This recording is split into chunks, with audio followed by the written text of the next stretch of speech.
In 2003, I was attending the UCSC career fair to see if I could make inroads with some of the law and graduate school that I was considering post-graduation.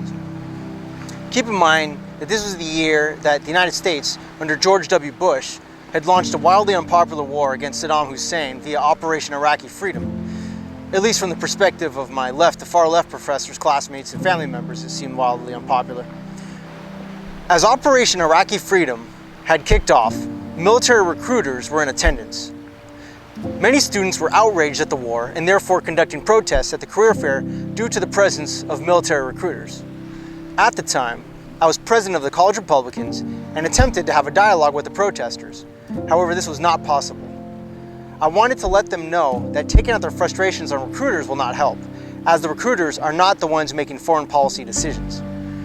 Though I had no way of knowing at the time, I would come to learn that many active members of our military disagreed with what the policies of George Bush's cabinets were, just like the misguided Vietnam protests against the service members who were treated as the faces of controversial government policies, but who actually had no influence in setting them. These protesters foolishly directed their anti-war and anti-Bush vitriol against military recruiters who were there simply to present information about military opportunities to those who were interested in seeking it. This strategy was more immediately gratifying than the more effective yet laborious process of writing letters to the members of Congress who actually make these decisions. So as the chanting, sign-wielding, and increasingly aggressive crowd began to spill into the dining hall where the career fair was being held, and eventually began surrounding the recruiting table, campus administrators decided to take action for the safety of the students and temporarily halted the career fair and evacuated the dining hall. I personally felt so embarrassed by the antics of my peers that I decided I was going to personally apologize to the recruiters on behalf of the student body. When the career fair reopened, the recruiting table with the military recruiters was vacant. Ultimately, the career fair was shut down and the recruiters were made to leave. As the recruiters were making their way to the car, I decided I would go up to the nearest one and apologize. I had such a little military exposure and understanding at that time that I could not even identify which uniform represented which branch. But it was of no importance. I just simply wanted the recruiters to know that at least one student admired them. The recruiter in the blue uniform gave me his card and told me to give him a call sometime. I had no intention of actually calling him, but decided to hold on to his card anyway. The reason I'm now writing this 16 years later as a chief petty officer is because the recruiter that randomly happened to be parked closest to me that day was a recruiter for the United States Navy. So even though I had no intention of joining the military at that moment, in the weeks that followed, I repeatedly revisited the events of that day. I charitably considered that the student protesters could have had legitimate concerns for the well-being of their fellow classmates by discouraging them to voluntarily enlist or seek a commission. Within the bevy of cardboard signs with hand-scrawled messages, I recalled seeing messages directly targeting those who were purportedly victims of the government's deception, and the sign said, "Support our dupes." It was unfortunate these young Americans felt so much vitriol and so little patriotism towards our government, and yet it wasn't enough for these individuals simply to refuse to serve themselves. They felt the need to convince others to do the same. Why wouldn't individuals who had no intention of serving in the military celebrate their counterparts who volunteered? Didn't they realize that the more individuals who voluntarily join will lower the likelihood that compulsory service would need to be reinstated, in which military service could cease to be an optional decision? But as I was judging others, I began to look inwards. What were the reasons why I would not or could not serve? I was in excellent health, and I had a tremendous respect for the security this military has provided our nation over 200 years, in which we've never been overcome by an invading force or even had to fear one because of the prowess of our service members. As these thoughts were going through my mind, I felt the need to do something. I was starting to feel like a hypocrite for my disdain towards these young Americans who ostensibly felt no patriotic drive to serve their country, and yet, what was I doing with my life that was any more respectable?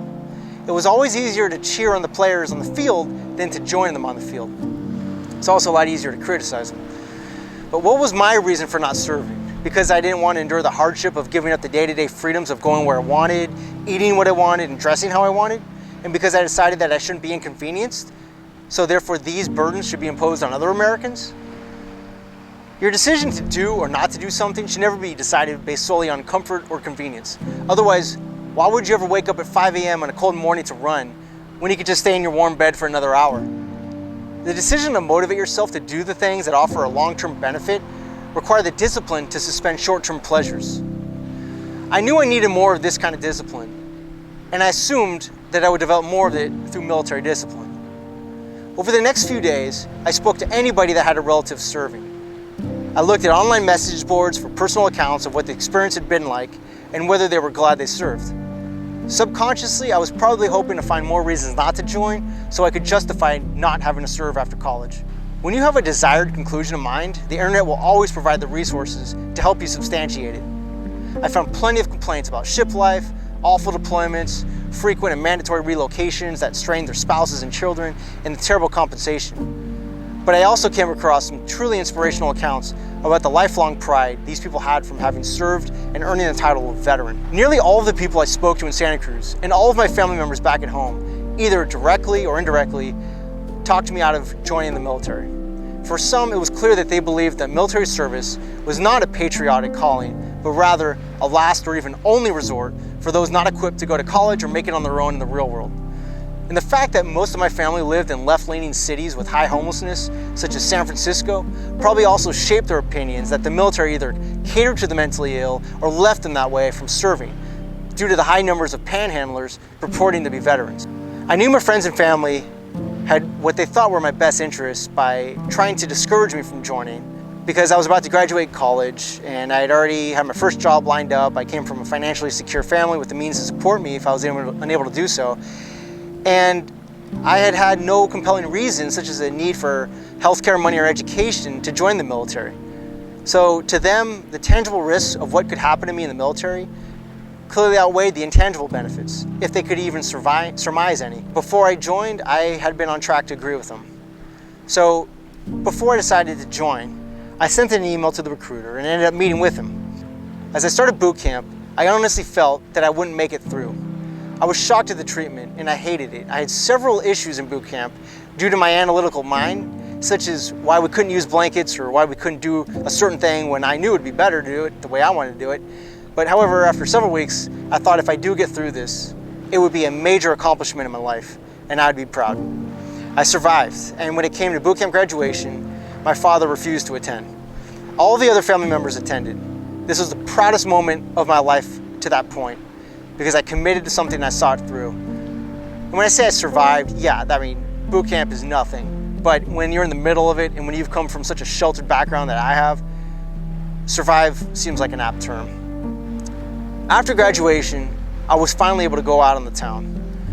Now I could choose my own food, leisure, and relax. I was a member of the military, I had a military ID, and the feeling of being in town in your dress whites, getting respect from people you've never met, was totally unexpected. I'd never experienced anything like this before.